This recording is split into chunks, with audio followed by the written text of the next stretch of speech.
The Lord be with you. And with your spirit, A reading from the Holy Gospel according to John. glory to you, O Lord.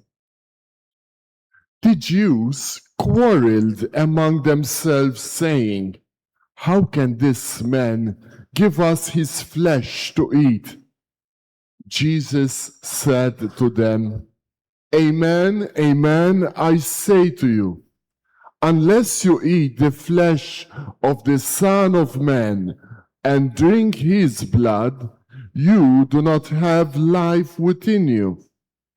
Whoever eats my flesh and drinks my blood has eternal life, and I will raise him on the last day. For my flesh is true food, and my blood is true drink.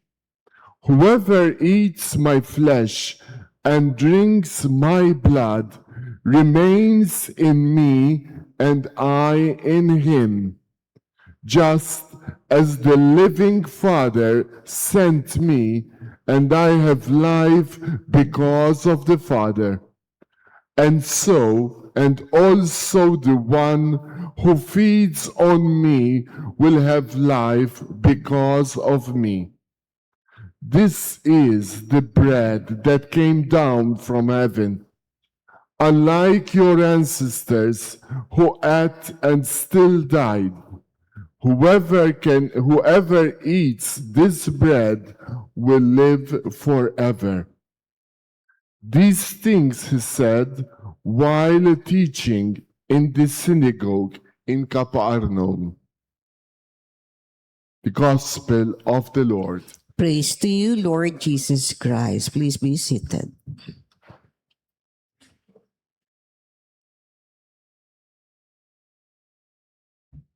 Praise be Jesus Christ. Now and forever. Magandang umaga mga kapatid.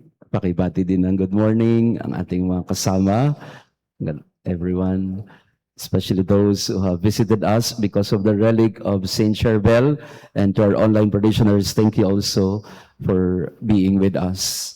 The theme in the gospel today, which again is taken from John chapter 6, is the issue of how are you going to give your flesh to us? How can this man give us his flesh to eat? Paano mo ibibigay sa amin ang iyong katawan na kakainin namin? It was unthinkable for the people at that time what Jesus was trying to explain to them. Paano mo gagawin yan?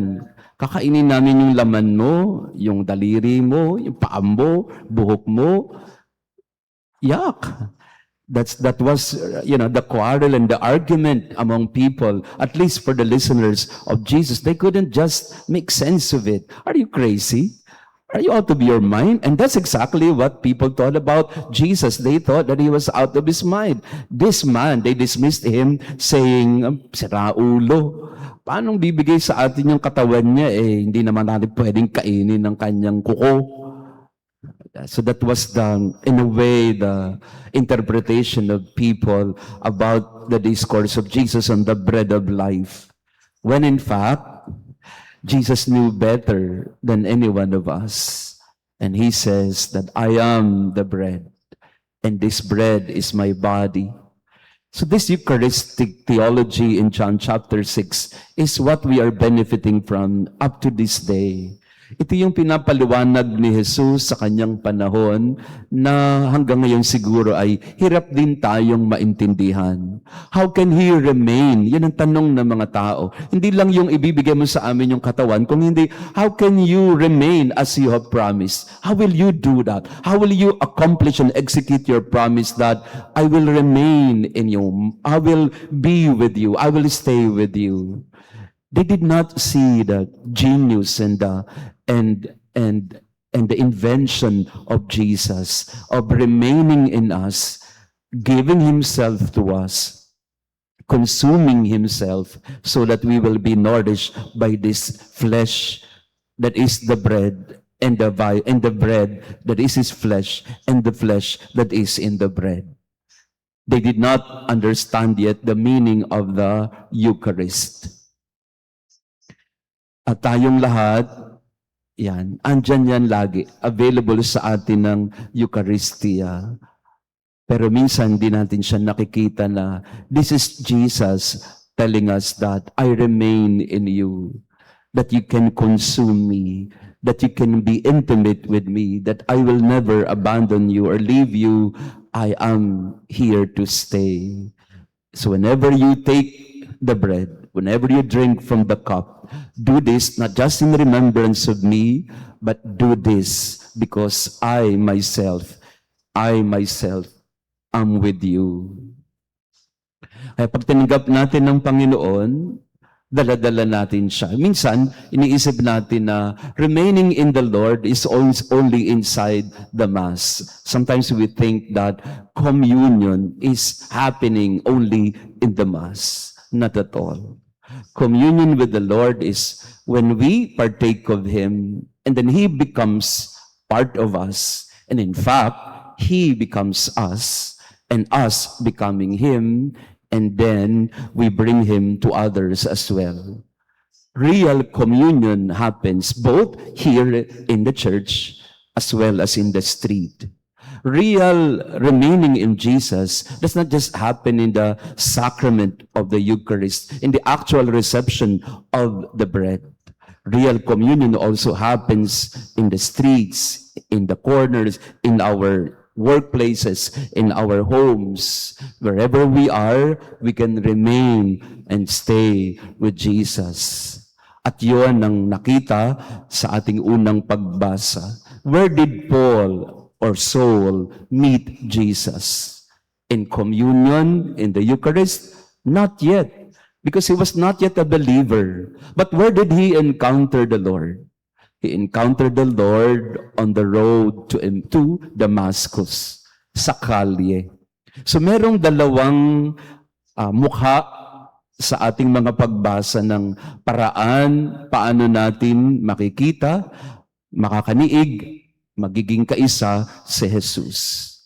In the bread, during communion time, but also in the street, where we see Jesus meeting us on the way, sometimes blinding us so that we realize that it is Him that we encounter as we walk along, as we journey in life. So araw-araw, sinasabi ng Panginoon sa atin ay, I am with you. I remain in you. I wish to be one with you as you want to be one with me. All the more I desire to be with you. I remain in you in the Eucharist. But I also walk with you in the streets and corners and places of your lives, of your ordinary life.